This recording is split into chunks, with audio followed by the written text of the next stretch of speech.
Welcome back to the show. Supreme Court Justice Ruth Bader Ginsburg is fueling speculation on how she'll vote on same-sex marriage. First, she presided over a same-sex wedding in Washington this weekend. Second, the New York Times' Maureen Dowd, who attended the wedding, says Ginsburg, with a sly look, emphasized the word Constitution when she pronounced the two men married by the powers vested in her by said Constitution.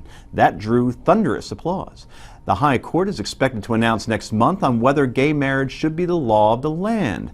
I know legally Justice Ginsburg is allowed to do this, Brad, but by mentioning the Constitution, is she thumbing her nose at traditional marriage? Probably a little bit, but that's not surprising. She has championed what some people call marriage equality and other people call gay marriage for a long time. So thumbing her nose makes it a little more hostile than I think she deserves, but she is passionately committed to this issue.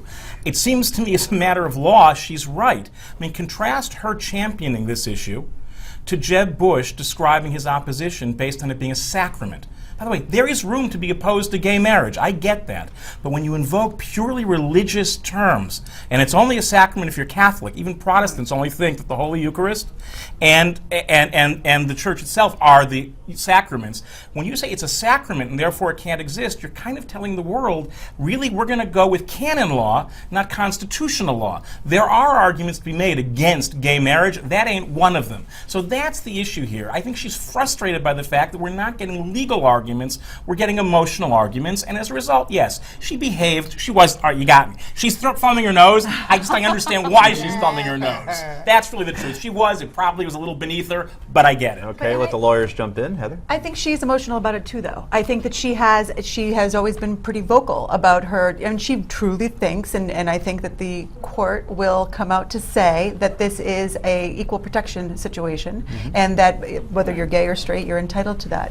I think that to go to the Jeb Bush issue, I think he was asked a question about what conservative Christians think, so it opened the door for him to answer that way. But I think as far as she's concerned, she shouldn't have tipped her hand, but we all kind of have a feeling we know I'm it's coming. stunned to find this out. I would have been very upset about this.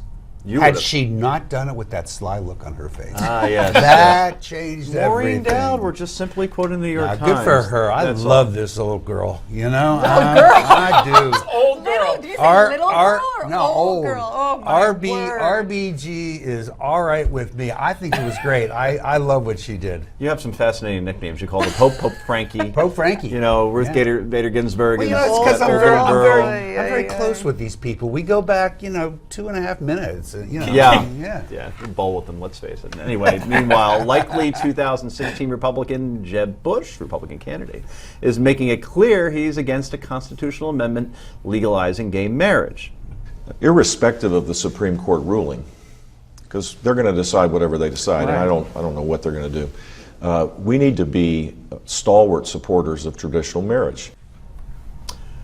So, your thoughts? I honestly couldn't care less what Jeb Bush thinks about it. I honestly really couldn't. Why? He's completely out of step with the public. Over 65% have gotten there finally. I just don't care what he thinks. He's entitled to his point of view. Good for him. It's not going to make me think more of him or less of him. He just thinks what he thinks, and he's wrong. I think he's voicing what a lot of people feel about religion, and I do actually think that some of the people who support gay marriage still have some discomfort with the idea of it as a sacrament and within their religion. But the long and the short of it is, you are correct. No one cares. This is not going to be an issue come the next election because it's going to be a done deal. Not the next election, but during the primaries, this will be an issue, and maybe he's just trying to... Only amongst the Republicans. Right. But to get the nomination, You don't even there, let's remember, 65% of Republicans under the age of 35 support gay marriage. That's right. I want to be clear. I think I actually fit into that category. I support traditional marriage. You're 37 under now. 35. All right, so you're going to bust me about that. You're still a lot older. Just saying. Right? I support traditional marriage. That's a personal choice based on religious conviction. As a matter of law and what all Americans are entitled to, I support access to marriage for any two consenting adults. It would have been really helpful if he'd made a principled argument why, as an individual, as a Catholic, as a man of faith, he really sees marriage as between one man and one woman forever. I get that.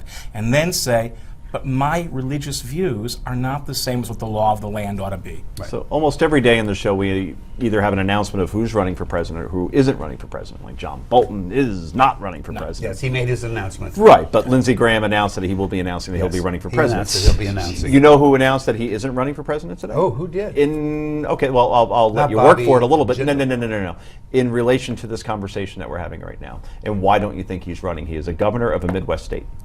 The answer is Mike Pence. Mike Pence. Yes. Oh, I know why Well, he's not because running. of what happened Because in Indiana. exactly what happened in Shot Indiana. himself in the foot, yeah. Well, it So wasn't- is that a disqualifier then? If Well, you apparently. are, you think I mean, so? I got to tell you, I may have said it on the show. He was my dark horse for the Republican nomination, Really? going way back. I thought he was the one who had the best chance, and then as soon as all that happened, it was over. Yeah, well, go one state over and you'll find your dark horse. There you And go. that is Who one is state to that? the east in Hey, Ohio. Give me an O. Got him give me in. an H, give me an Got I, it. give John me an O. Kasich. Anyway, coming up Oh, next, George Bucks. Stephanopoulos continues to face criticism for his donations. More in a moment.